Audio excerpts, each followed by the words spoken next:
Halo teman-teman, jadi di video kali ini kita akan membahas materi tentang basic configuration. Nah, yang pertama di sini ada hostname router identity. Jadi router identity atau hostname digunakan sebagai pengenal atau identitas mengenai router itu sendiri. Setting hostname bisa dilakukan secara GUI maupun CLI. Selanjutnya ada IP address. Belajar membuat IP address pada perangkat router board. Setting IP address bisa dilakukan secara GUI maupun CLI. IP address ini adalah sebuah alamat yang mengidentifikasi perangkat di internet.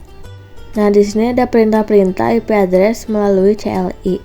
Di sini ada perintah masuk ke konfigurasi IP address, yaitu menggunakan /IP address.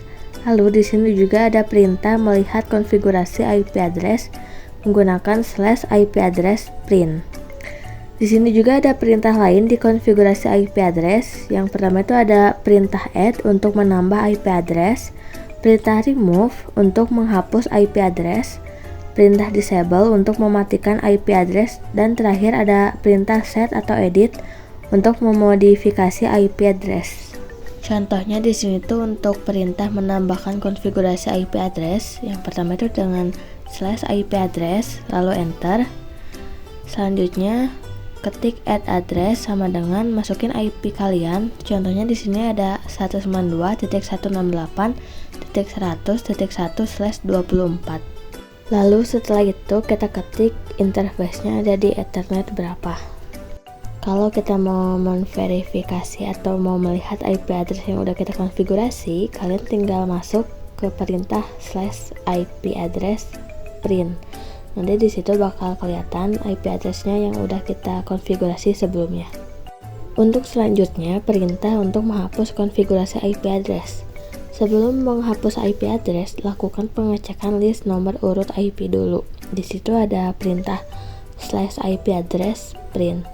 Nah, nanti di situ ada kelihatan nomor berapa yang mau kita hapus. Contohnya di sini kita mau hapus nomor 1. Yang IP-nya tuh 192.168.100.1. Nah, tujuan kali ini akan menghapus IP address 192.168.100.1 karena IP address tersebut berada pada nomor urut 1, maka perintahnya adalah /IP address remove number 1. Next, di sini ada tricks about CLI. Yang pertama ada hierarchical structure tab complete command. Yang kedua ada double tap untuk melihat ketersediaan komen. Yang ketiga ada tanda tanya untuk menampilkan bantuan komen disertai keterangan. Dan yang keempat ada untuk navigasi komen bisa menggunakan kursor pada keyboard. Sekarang kita akan membahas tentang IP service. Nah, IP service merupakan berbagai cara untuk masuk atau login ke dalam router OS. Dapat juga digunakan dalam membatasi user untuk login dari salah satu service dengan cara mematikan atau merubah nilai port pada service tersebut. Lalu di sini ada router OS login management.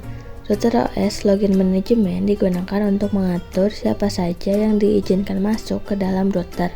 Contohnya tuh kayak konsol, serial terminal, telnet, SSH, webvik, dan winbox. Untuk mengatur dan membuat siapa saja yang boleh masuk ke dalam router terdapat dua option, yaitu local database dan radio server. Manajemen user dapat dilakukan dengan grup, yaitu profile, pengelompokan user, menentukan privilege yang bisa diperoleh suatu user. Lalu ada user, yaitu merupakan login atau username dan password dari suatu user. Di sini ada router OS login management user. By default, MikroTik menggunakan user admin tanpa password untuk login. Selain itu, kita bisa membuat user baru dan memberikan hak akses yang berbeda terhadap user tersebut. Dapat juga melakukan pembatasan berdasarkan IP address yang digunakannya. Dan yang terakhir ada router OS login management group. Yang pertama ada group digunakan untuk memberikan hak akses terhadap user. Lalu, by default terdapat 3 grup di MikroTik, yaitu ada full, write, and read. Kita juga bisa membuat custom group baru sesuai dengan aturan yang kita inginkan. Mungkin segitu saja yang bisa saya sampaikan. Sampai jumpa di video selanjutnya. Bye bye.